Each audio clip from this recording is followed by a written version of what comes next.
Thank you very much, Augusta. It's wonderful to be back. This is my second time. I love Schamrock-festival of women poets. So, I'm just a woman aching for peace. Marching feminist protesters have sung bread and roses throughout history. I want to sing about some bread for black, brown, and white children whose mothers' kitchens are bombed. I want to sing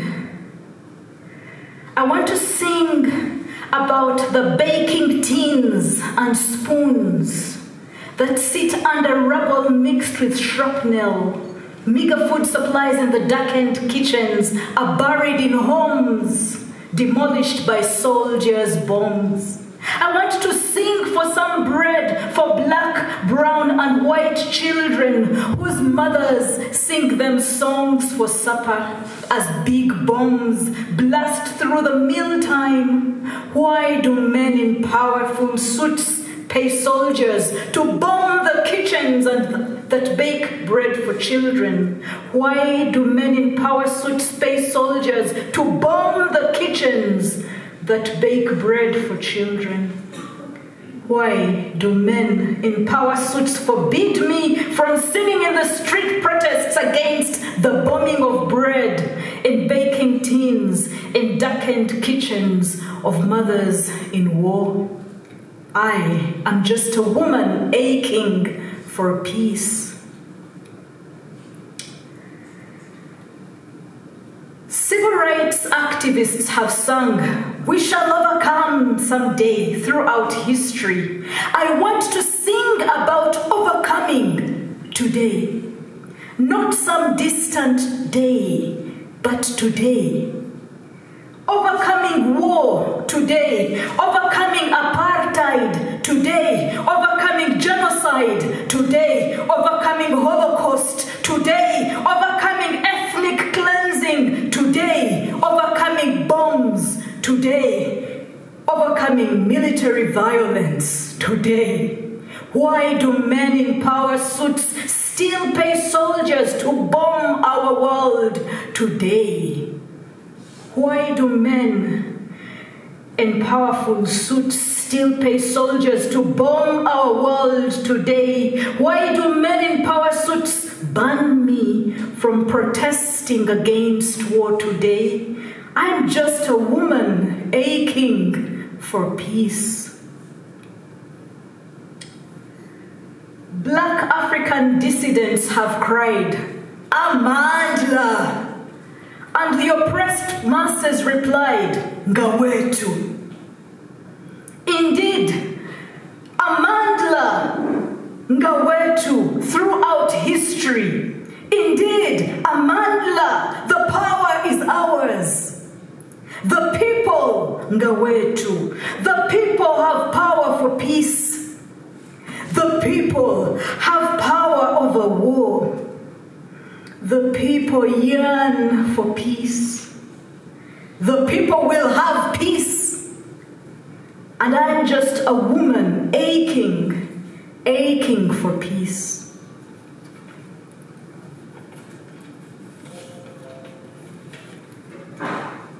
And so Augusta told you that I was in prison for poetry. When I was imprisoned because of one poem, I wrote this one, which is called Teach the Nation Poetry. Because if they think they will stop us, let us teach more poets, so more women can go to prison for poetry. Teach the nation poetry. Deployments of anti-riot police cannot shoot tear gas at rhymes, nor disperse the rhythm of our poems. Teach the nation poetry. Forgotten masses will pack our pain in stanzas that will pierce the core of the tyranny. Raw poems hit harder than your platitudes. Teach the nation poetry. Handcuffs cannot contain the potency of poems. Arrest warrants cannot disappear memorized verse. Poetry can never, never, never be detained in jail. Teach the nation poetry. Investigating detectives and crime solvers cannot decipher metaphors, similes, or symbols. Their charge sheets will never make sense. Their charge sheets against my poems don't make sense. Their charge sheets can be turned to poems. Teach the nation poetry, to recite it, to write it, and to interpret it. Poems of the oppressed will oppress the oppressor. Poems will transport us to freedom. Yeah. Thank you. And because of the conference theme being about a bird, as a writer in exile, thanks to PEN Germany's Writers in Exile program, I thought I would write a poem about our national bird. The bird of my country is called the crested crane, and I call this poem, "The Crested Crane Cranes Her Neck." So our bird has a neck like that, like an S. And I'm saying that the crested crane cranes her neck. She stands perfectly still. She peers into Uganda, Uganda's distant future, past the looming bloodshed still unseen, past AI-generated military tactics, past tomorrow's brutal butcher of innocent protesters, past tomorrow's brutal butcher of all dissidents, past the rotten, overflowing bloodbaths. The crested crane cranes her neck. She zooms her vision outward to what will come, past the untended backyard gardens, overgrown with overripe fruits, vegetables, and cereals, interspersed with mature succulent weeds, past looted houses with strong wooden doors gaping ajar and shattered windows with splintered expensive glass. The crested crane bows her craned neck. She bows her neck, bowed heavy with the coming wastage and wasteland. She sends her vision prophetically in search of healing.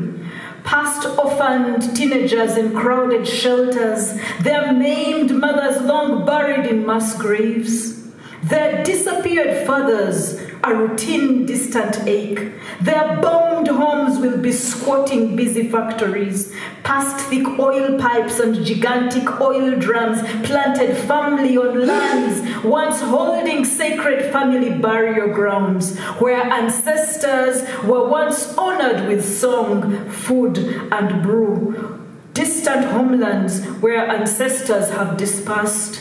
The crested crane envisions the start of the coming end.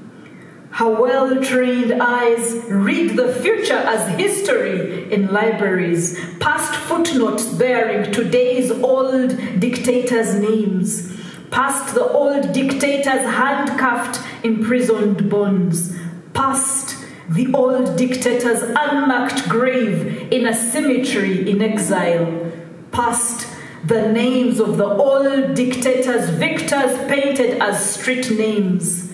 The crested crane flies off with hope to a watering hole. I am that crested crane. Thank you very much.